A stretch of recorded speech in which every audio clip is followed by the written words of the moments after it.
Loop Hero got a lot of positive attention when the game first launched, and I can absolutely see why. The game's quirky, it combines genres in a way we don't often see, and it has card game inspiration on top of RogueLite, which is obviously a winning combo. In fact, you could even go so far as to call Loop Hero a card game-inspired roguelite auto-battler. So I can absolutely see why this indie project got so much attention when it first came out, and I can also see why some of the hype has died down a bit after playing it, though I'll get into more of that as the review continues. Loop Hero has a lot of good things going for it, but the inclusion of the auto-battler elements definitely hold the game back, and the balance isn't perfect, so that does detract from long-term replayability after you complete the game. All that said, it was very fun the first time around, and for a game project made by a few people, it's pretty awesome. If you like discussions of what makes a game good or bad, game reviews, tips and tricks, or the latest gaming news, be sure to sub to the channel. If you like this video, or it helps you decide whether or not you play Loop Hero, then leave a like. And if you've played the game before, don't forget to let me know your favorite class down in the comments below.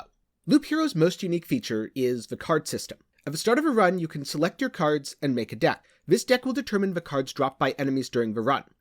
When played, cards change the terrain. They can be used to place hazards, terrain modifiers that buff your character, or have some positive direct effects on the loop itself. For example, if you place a large number of mountain tiles next to each other, you'll start spawning harpy enemies, but you'll get a lot more health than if you place the mountains individually away from each other. In this regard, there's usually a risk element and a reward element for each card placed. Cards will also often have a secondary effect which can only be activated by playing the tile adjacent to other tiles. And this is the coolest part of Loop Hero by far. Depending on which cards are placed adjacent to each other, the terrain changes, and you can get some much more dangerous enemies, or greater benefits. For example, if you place a vampire mansion, all adjacent road battles will be joined by vampires. This makes them a little bit tougher, but can also make them more rewarding.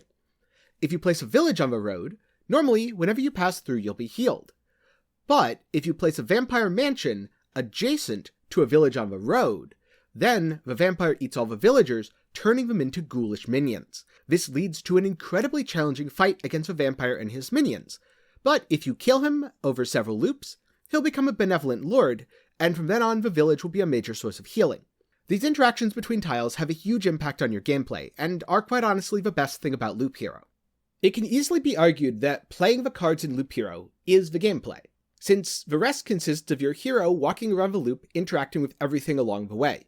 And this is where I feel the auto-battle elements detract from gameplay. Your hero just sometimes decides to target the least dangerous enemy in a group, and you have no control over this. I've always disliked auto-battle and autoplay games for the same reason. It never feels like gameplay to watch a character fight for me. I generally don't give a score out of 10 to games, but if I did, this would definitely be where Loop Hero loses points. Even if the hero only had access to some basic abilities, it would make the gameplay far more engaging. You could use a turn-based system or a timer system like the original Final Fantasy VII. But as it is, the auto-battle elements are my least favorite part of Loop Hero, and I often feel like I'm just waiting around bored while the hero's completing the loop, waiting for a point where my input will matter, hoping cards drop, or maybe some interesting items to look at. Because as items drop, you do choose the gear your hero wears. The types of items that drop, the slots at least, will be determined by their class and some of the stats on the items. So for example, you might get Leech if you're a warrior, but you won't get that as a necromancer, and you're definitely not getting something like the minion quality stat if you're either a rogue or a warrior. As you complete loops, or as you escape with your resources from a given loop, you can upgrade buildings to make your hero stronger.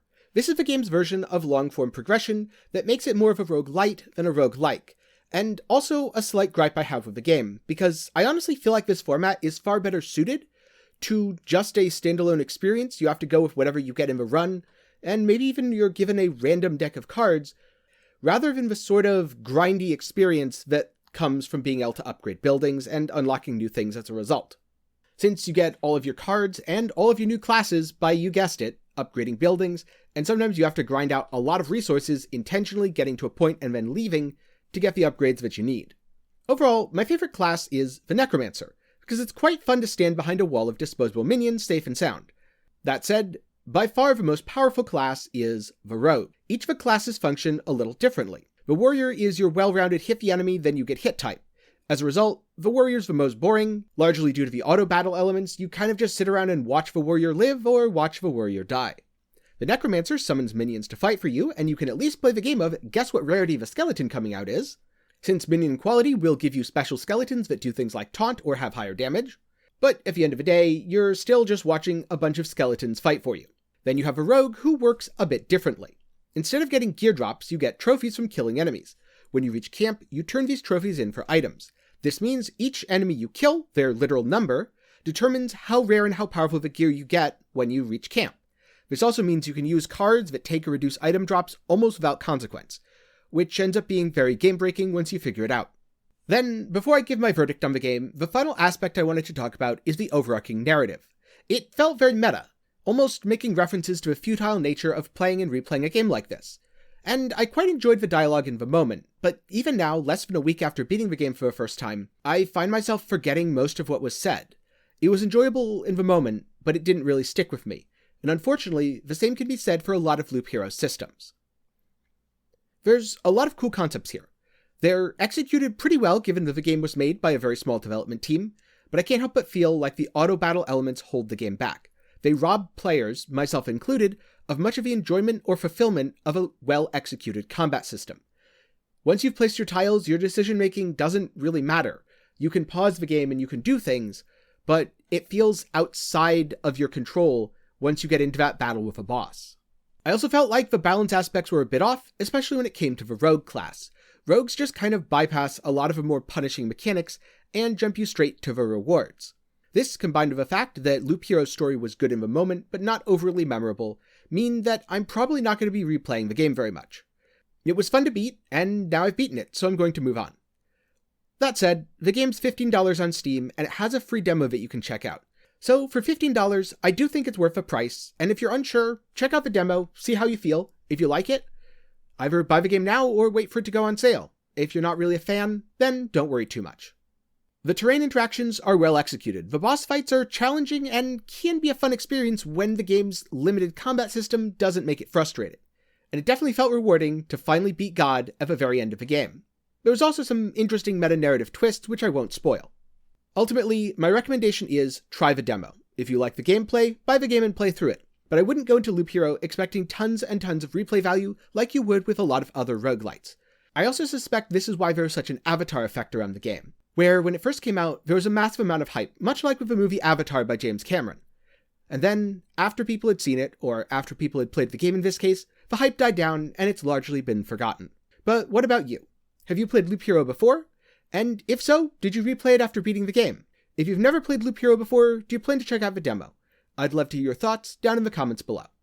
Thank you for watching. And again, a special thanks to my patrons and YouTube channel members. If you want to support me, you can do so by clicking the links down in the description below or on screen right now. You can also support by making purchases through my Nexus page. Or if you just want to chill and hang out, be sure to join the Discord. Again, links for everything are down in the description below. Thank you and have a great day.